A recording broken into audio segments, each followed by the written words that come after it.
Gods of Death, Chapter 6, The Uninvited Guest. Lucifer suddenly leaped into view, his arrival sending a palpable wave of unease through the gathering. "You're the ones who's stealing all my souls," Morgan shouted, her face seething with righteous fury. Lucifer flashed a devilish grin. "Now, hold on, Toots," he said casually. "I'm not here to fight any of you.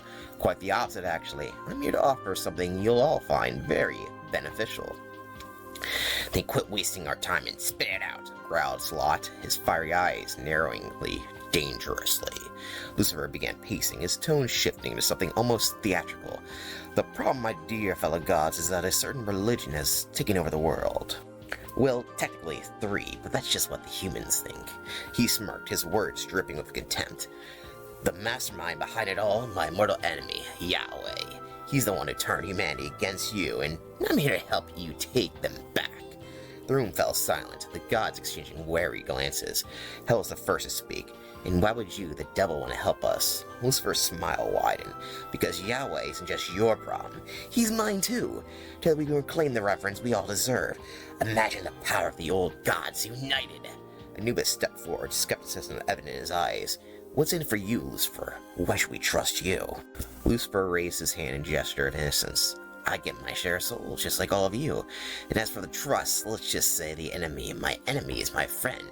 Besides, aren't you all tired of being forgotten?" Hades frowned deep in thought. "It's a tempting offer, but how do we know you're not just trying to use us for your own gain?" Lucifer shrugged. "You don't, but what other choice do you have? Genies you are, dwindling in power and relevance, or take a chance or store the balance?" The gods looked at each other, weighing their options. The promise of regaining their former glory was too enticing to ignore. Hades crossed his arms and leaned back, skepticism etched on his face. "So what is your plan, and why does it need us?" Lucifer's grin widened. "Well, you see, Pluto, seeing as how I'm kind of a god of death." "But aren't you a fallen angel?" interrupted Hela, raising an eyebrow. Yeah, technicalities," Lucifer waved her off. "That doesn't matter. Anyway, before I was so rudely interrupted, I was going to say that I need a whole pantheon of deities for this to work. The only way I can get in contact with anyone is through my own people, the gods of death. That's you all. Since you set up this meeting, I thought it would be the perfect opportunity to let you in on my plan. Unlike me, you are all some of the most respected gods in your realm. I know how much you miss being worshipped, so here's the deal. Convince your elder gods to work with me, and you can have all your followers come crawling back to you." The room was silent as the gods processed Lucifer's words. Anubis exchanged a glance from Morgan, who seemed deep in thought. "And what's in it for you?" Slot asked, suspicious lacing his tone. "Simple," Lucifer replied. "I get my share of souls and the satisfaction of seeing Yahweh's influence diminish. We all benefit from this alliance. I want to see the world return to a time when gods were revered, and the supernatural is a natural part of life." Hades drummed his fingers on the table, contemplating the proposal. "And how exactly do we convince our elder gods to go along with this?" Lucifer's eyes sparkled with mischief. "That's where your influence comes in.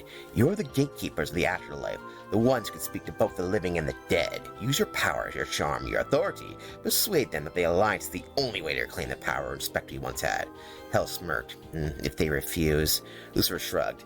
"Then we proceed without them, but I have a feeling they'll see the benefits once we start showing results." The gods murmured amongst themselves, weighing the risk and rewards. Finally, Morgan spoke up. "If we do this, we do it on our own terms. We'll need guarantees that you won't double-cross us." "Agreed," said Anubis. "We'll need a pact, something binding." Lucifer nodded. "Fair enough. We'll draft a pact, binding all parties involved. Remember, we're in this together. United, we can restore the old ways and reclaim our rightful places in the hearts of humanity. I know it won't be easy to convince your elder gods, but believe me when I say that it will be worth it in the end, especially when it's the lowly gods of death that saved their pantheon." "Fine," said Morgana, her eyes burning with determination. "But know this, Lucifer, if you betray us, there will be no place in any realm where you can hide." They shook hands, and green aura extended out, sealing their deal. Lucifer nodded, his smile never wavering. "Deal. Now, let's get to work, shall we?" the gods of death had struck a deal with the devil himself, a pact that carried the weight of ancient legacies and uncertain futures. The rest of the meeting offered little in the ways of insights. The gravity of their decision left them in a silent contemplation. Lucifer didn't linger long, leaving behind a book for each of the gods. It's a grimoire. It'll help us stay in contact with each other. And if you ever want to visit my hell, you're always invited, he said with a smirk. Hell didn't look very amused by this pun, but took the book anyway. Her expression one of wary acceptance. Anubis, always a diplomat, said goodbye respectfully to all the other gods. Yama, clearly displeased with the turn's events, left early without a word. As Anubis was about to leave, Salah approached him. Whenever you get your ancient butt out again, you've got to come to my neck of the woods in the Americas, Salat said with a mischievous grin. I'll show you some of the best food that is, if Mitrokata allows me. Anubis chuckled. Appreciate the offer. I might just take you up on it, but it's been a long time since ventured beyond Egypt. To gods dispersed, Anubis felt a mixture of excitement and trepidation. The alliance they had formed was powerful, but the path ahead was fraught with uncertainties. He glanced down at the grimoire in his hands as the symbols of their pact and a tool for their new endeavor. The future was unwritten, and for the first time in millennia, Anubis felt a spark of anticipation. End of chapter. See you next time for the next chapter, and for more information, go check the description for more information on this book and other crap I've done. Bye!